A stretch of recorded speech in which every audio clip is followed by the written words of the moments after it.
Hey guys, hope you're well. I came across an article this morning from Bloomberg. I wanted to share with you because we hear in the news and on FinTwit a lot of back and forth. Everyone knows there's inflation right now, consumer prices going higher. The debate is whether or not it's transitory. And there are some people that believe that it is. They actually agree with the Fed. For once. And there's other people that say that it's definitely not, that it's here to stay. We're going to see something like the 1970s, if not worse. But sometimes I think you have to kind of sift through the noise and look at what the people, not necessarily the economists or the hedge fund guys or the guys in finance, but the people who are actually in the trenches, people who are experts, not necessarily experts, but people who are actually buying and selling producer goods in the global supply chains for a variety of different products. So in this article, they reference even the foam used in mattresses for cribs. They reference Monster Energy drink not being able to find enough aluminum for their cans, so they're screwed. They can't produce any Monster Energy drink, and therefore they can't send as many of the cans to the local grocery stores and 7-Elevens and Circle K's. Therefore, that's why you go into a lot of these retailers and there's just nothing on the shelves. They're all out. And so let's go into the article and try to think through what's going on right now, while at the same time getting some insights from the people who are right now in the trenches with these global supply chains.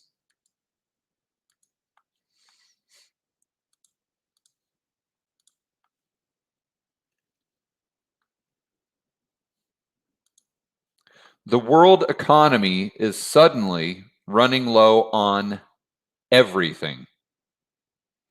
It is anything but efficient or normal. Surging corporate demand is upending global supply chains.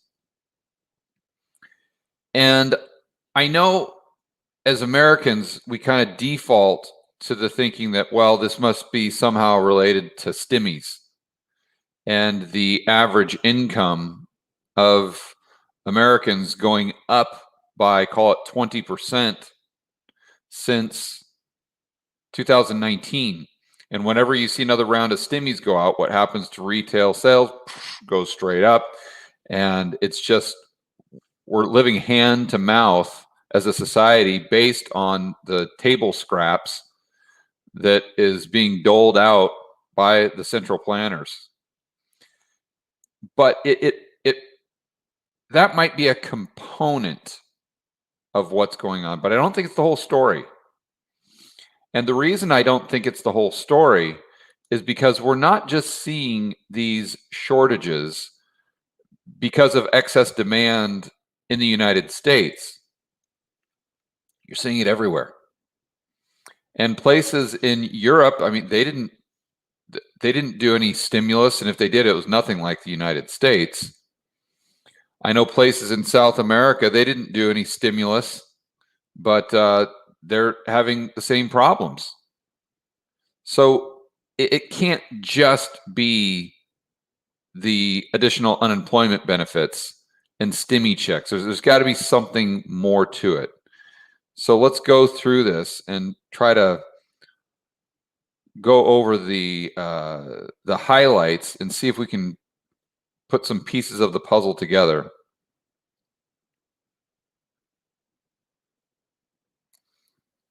Mattress producers to car manufacturers to aluminum foil makers are buying more material than they need to survive than they need to survive the breakneck speed at which demand for goods is recovering, and the Asajj, I've never heard of that word, that primal fear of running out. The frenzy is pushing supply chains to the brink of seizing up. Shortages, transportation, bottlenecks, and price spikes are nearing the highest levels in recent memory, raising concern that a supercharged global economy will stoke inflation. Well, I want to correct them there. It's not a supercharged global economy. It's a supercharged round of money printing. Because the way they make it sound as though the economy, the production of goods and services is just booming. And because of this economic growth that we're seeing all this extra demand. Well, no, the economy itself is contracting.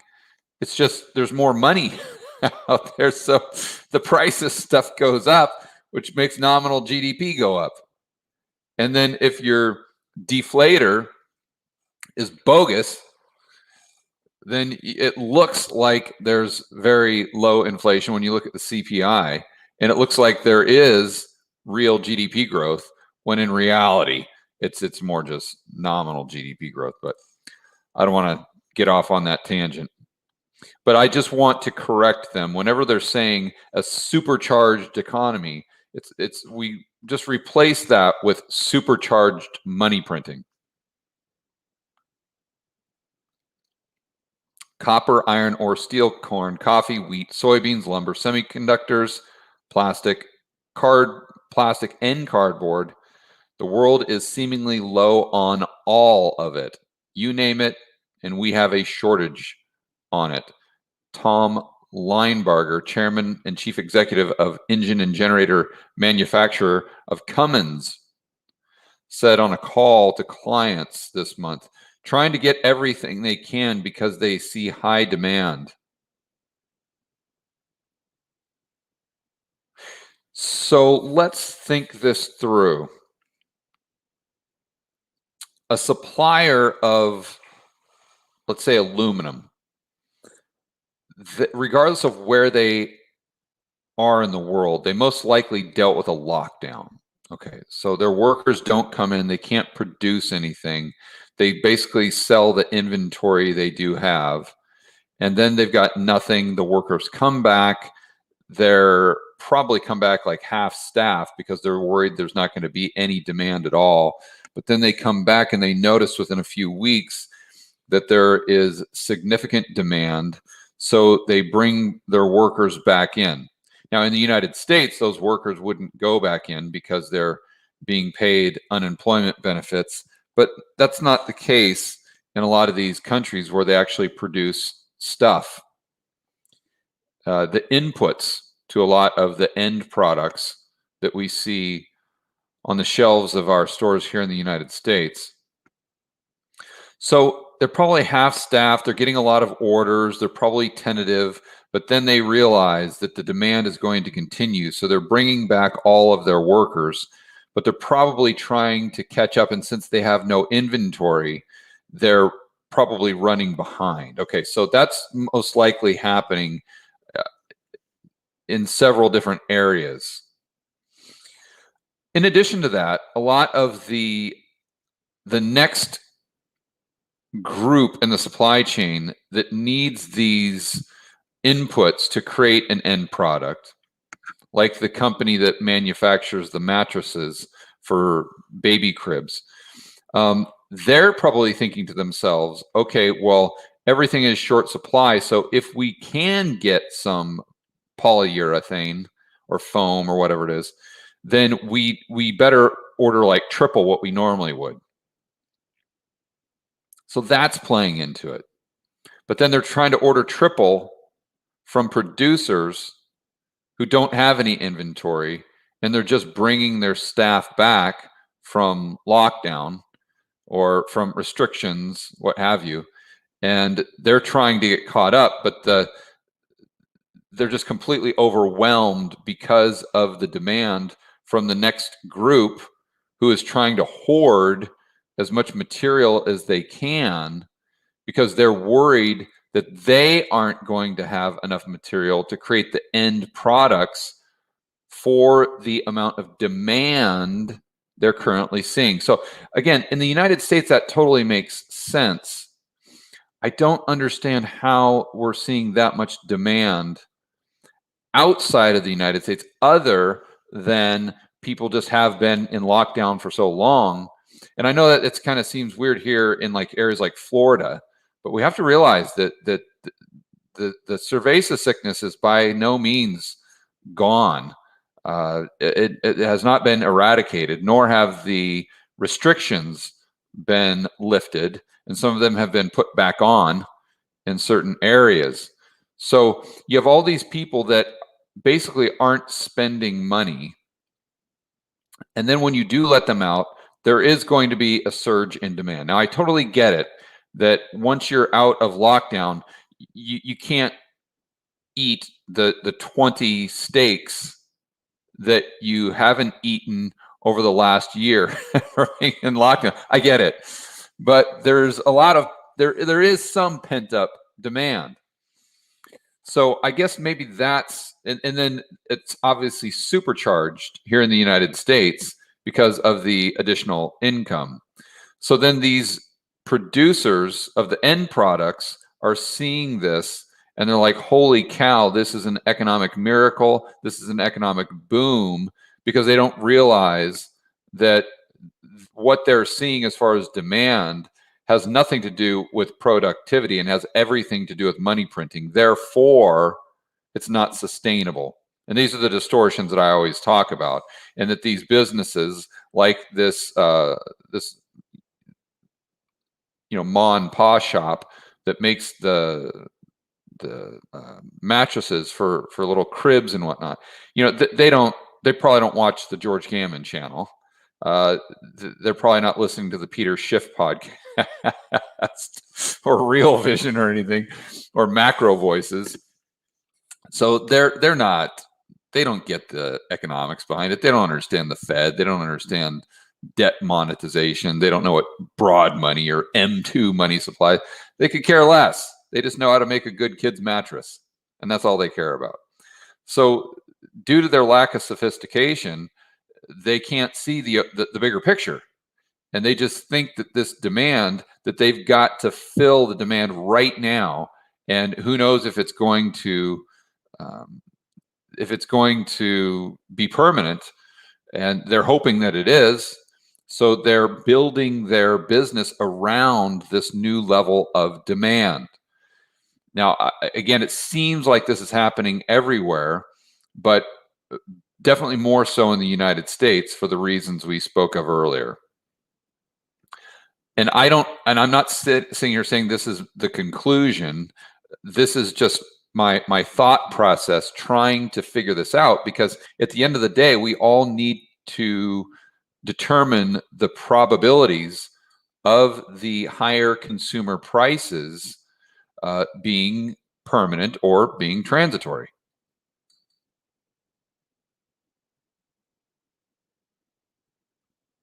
I mean, it's really staggering. It's not like this is a quick 500-word blog post where they just give you maybe 2 or 3 anecdotal stories. I mean, this thing is like long. I mean, I could go through, this would take me a half an hour just to go through this whole article. I mean, they give example after example after example after example of individuals who are experts in their field that are part of this supply chain, just basically stating that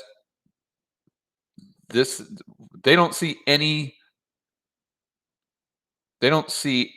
that would lead them to believe that this inflation or shortages are transitory. And then as we go down further, I just remember this article. As I went down further, a lot of the producers were saying that they're getting very close to having to increase prices. They actually give examples of Reynolds Wrap. I think they talked to the president of that division, that's in charge of the tinfoil paper that you see in the grocery stores. And he was saying that they've already raised prices 3 times in 2021, and they're most likely going to have to do it again very soon. But that's just one. I mean, they probably give 4 or 5 examples of these guys and gals that are the decision makers that are when it comes to the prices of the stuff that you see in the stores. They're the decision makers saying that they're going to have to continue raising prices. That's their only option right now. I highlighted this. Let's see. Essentially, what people are telling us to expect is that it's going to be hard to get supply up to a place where it matches demand, Rogers said. And that's not Jim Rogers. That was, I believe, someone who had done a recent study. And because of that, we're going to continue to see some price increases over the next 12 months.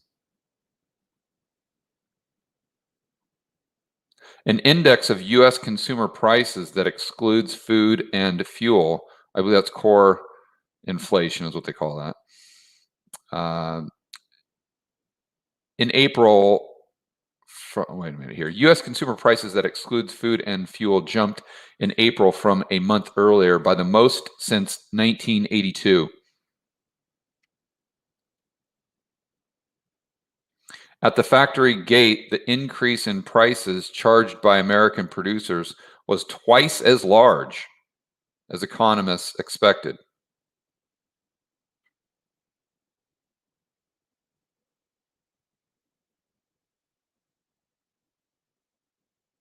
Here, this is big too, guys. Let me point this out. A growing chorus of observers are warning that inflation is bound to quicken. The threat has been enough to send tremors through world capitals, central banks, factories, and supermarkets. The U.S. Federal Reserve is facing new questions about when it will hike rates to stave off inflation. And the perceived political risk already threatens to upset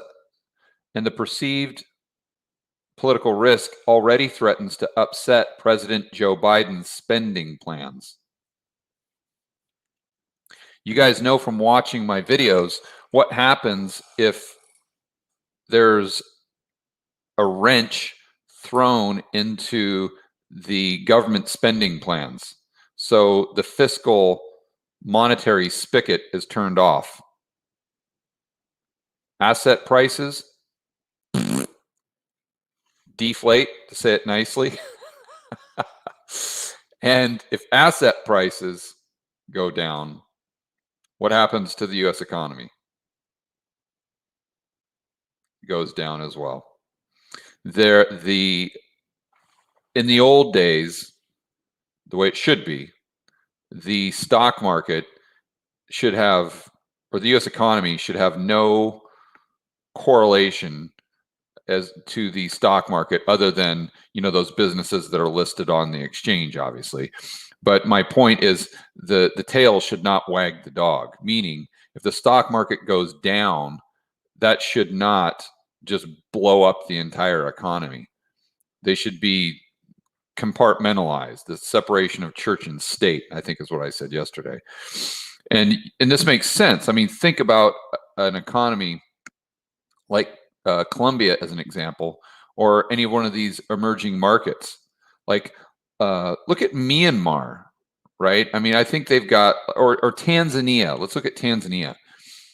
What do you think would happen to the economy of Tanzania if their stock market went down by 30% or 90%? Nothing. Who cares? It's not. I'll bet you 99.99999% of people would never even know. It's just the stock market is kind of just over there in the corner, and I don't know. I mean, do we even have one? Is probably what most people would say in Tanzania. That's the way it should be. That's why, because their economy hasn't been financialized. And that's our problem here, is that our real economy is just been completely consumed by this behemoth of financial engineering, to where now the health, if you want to call it that, of the real economy is completely predicated upon the health of the financial economy.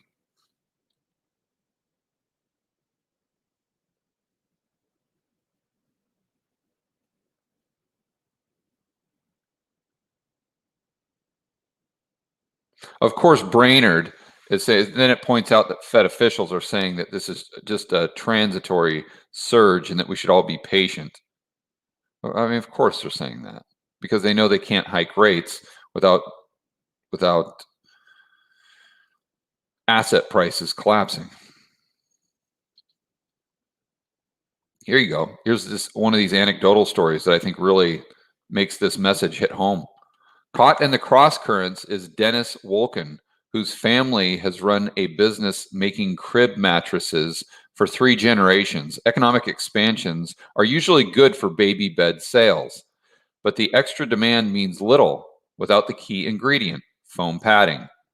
There has been a run on the kind of polyurethane foam Wolken uses, in part because of the deep freeze across the United States South in February, and because of companies over-ordering and trying to hoard what they can. And remember, guys, what is one of the major components, if not maybe the biggest component, of consistent, sustained levels of consumer price inflation? Psychology.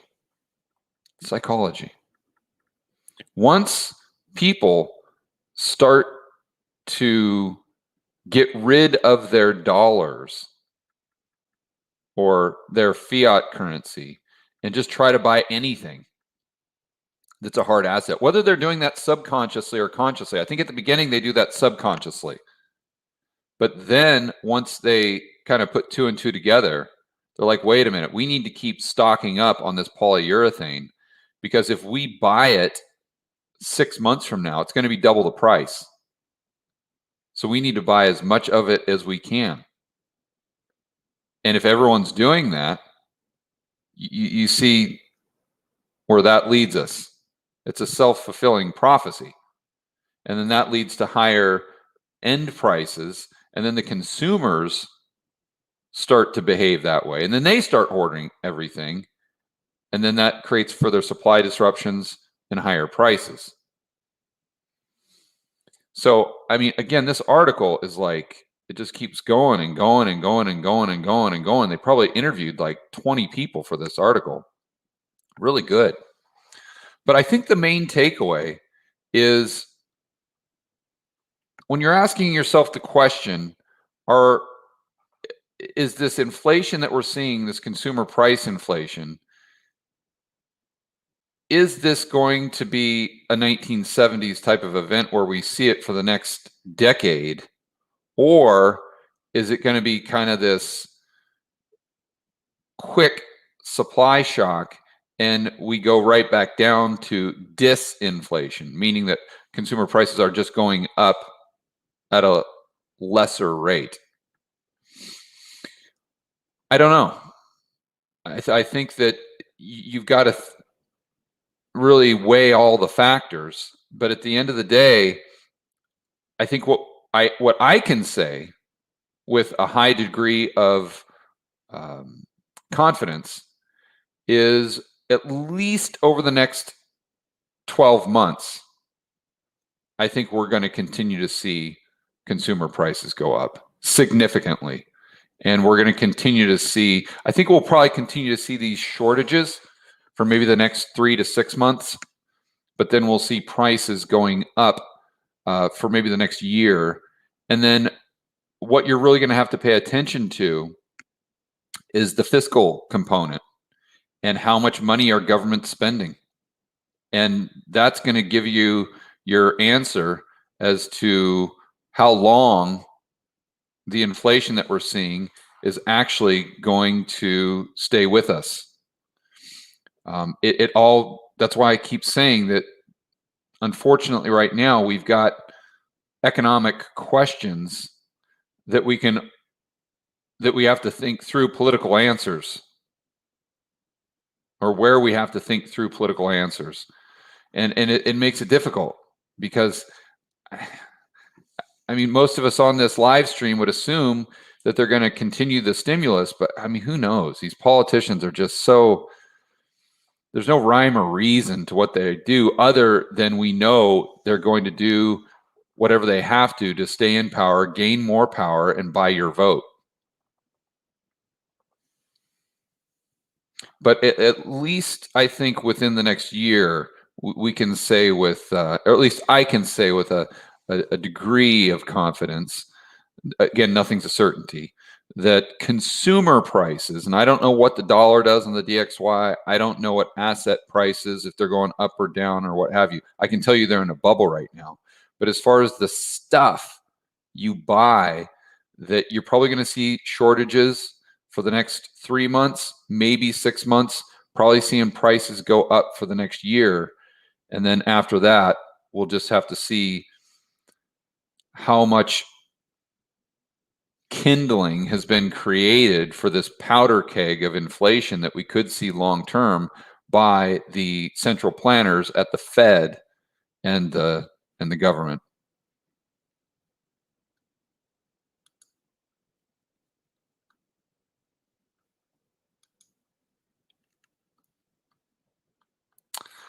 All right, guys, thanks for hanging out with me today. Let me go ahead and do some shout outs for everyone. We've got Ingby.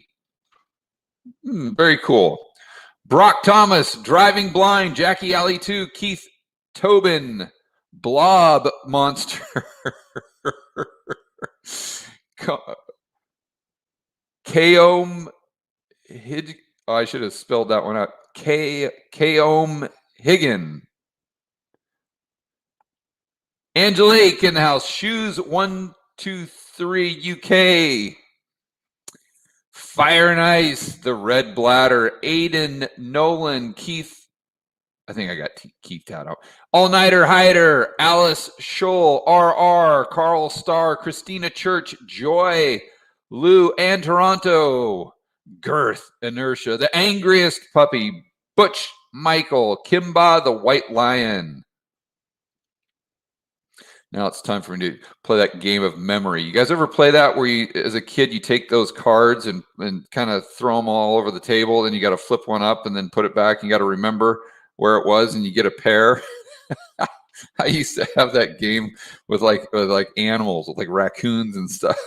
That's exactly what it's like when you're trying to go through this at light speed and just remember right off the top of the head whose name that you've already said and whose you haven't. Brendan O'Brien. I don't think I got Brendan. Oh, and then it took a big skip. Okay, guys, enjoy it the rest of your evening. You're definitely going to want to check out the interview tonight on the George Gammon channel. I interviewed the guy that produced this new documentary, or this new docu-series called The End Game. Very, very cool. And it's a 9-part series. It's free. It's totally free. And he interviews, it's not just people with economics, but people who are specialists in setting up a plan B, like a bug out thing, but then they go into the economic environment and how to protect yourself as well, and then how to be more self-sustainable. And they interview just some of the people that I know of. Myself, they interviewed me for the docu-series. They interviewed Schiff. They interviewed Tom Woods. They interviewed Hartman. And I know I'm missing a couple more that you guys would recognize. But bottom line is, you're definitely going to want to check out this interview. And I think you're going to love the docu-series. And I'll put a link to the docu-series. Actually, you know what? I can probably put it in the chat right now. You guys can go check it out before the interview. Let me see if I've got it in my email.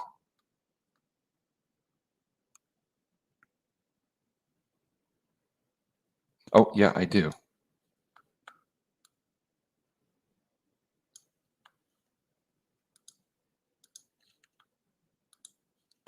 All right, we'll put it right here in the chat.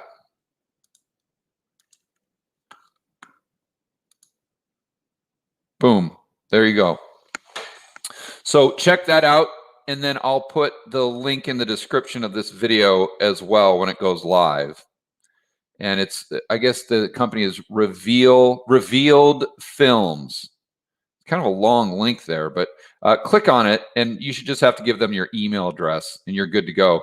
And then they'll email you. The docuseries starts on the 25th, and it's kind of a cool process. But anyway, go check it out. You guys will love it, and watch that interview on the George Gammon channel tonight. Enjoy the rest of your evening, guys. We'll see you soon.